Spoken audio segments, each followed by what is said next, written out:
Hebri Chanakya institute of music ಇದರ ವತಿಯಿಂದ voice of Chanakya 2022 ಇದರ ಸೀಸನ್ 5ರ ಕಾರ್ಯಕ್ರಮ ಅತ್ಯಂತ ಅದ್ದೂರಿಯಾಗಿ ಸಂಪನ್ನಗೊಂಡಿತು.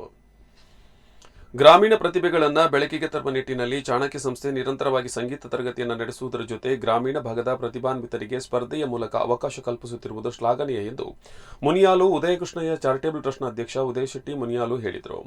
ಅವರು ಡಿಸೆಂಬರ್ 18ರಂದು ಹೆಬ್ರಿ ಪಿಆರ್ಎನ್ ಅಮೃತ ಭಾರತಿ ಪದವಿ ಪೂರ್ವ ಕಾಲೇಜು ಸಭಾಂಗಣದಲ್ಲಿ Hebri Chanakya institute of music ನೇತೃತ್ವದಲ್ಲಿ ಮುನಿಯಾಲು ಉದಯಕೃಷ್ಣಯ್ಯ ಶೆಟ್ಟಿ ಚಾರಿಟೇಬಲ್ ಟ್ರಸ್ಟ್, ಅಮೃತ ಭಾರತಿ ಟ್ರಸ್ಟ್, ಪಾಂಡುರಂಗ ರಮಣ ನಾಯ್ಕ್ ಅಮೃತ ಭಾರತಿ ಪದವಿ ಪೂರ್ವ ಕಾಲೇಜು ಹೆಬ್ರಿ ಇದರ ಸಹಯೋಗದೊಂದಿಗೆ ನಡೆದ voice of Chanakya 2022 season 5 Udupi ಜಿಲ್ಲಾ ಮಟ್ಟದ ಸಂಗೀತ ಸ್ಪರ್ಧೆಯನ್ನು ಉದ್ಘಾಟಿಸಿ ವಿಜೇತರಿಗೆ ಬಹುಮಾನ ವಿತರಿಸಿ ಮಾತನಾಡಿದರು. ಅಮೃತ ಭಾರತಿ ಹಾಸ್ಟೆಲ್ ಕಮಿಟಿ ಅಧ್ಯಕ್ಷ ಯೋಗೀಶ್ ಭಟ್ ಸಮಾರಂಭದ ಅಧ್ಯಕ್ಷತೆ ವಹಿಸಿದ್ದರು.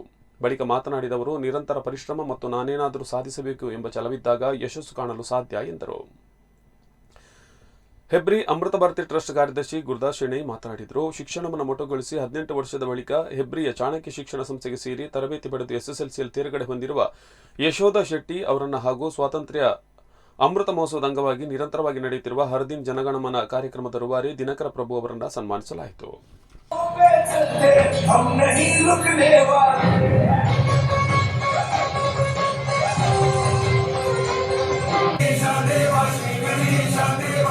Gणेश देवा श्री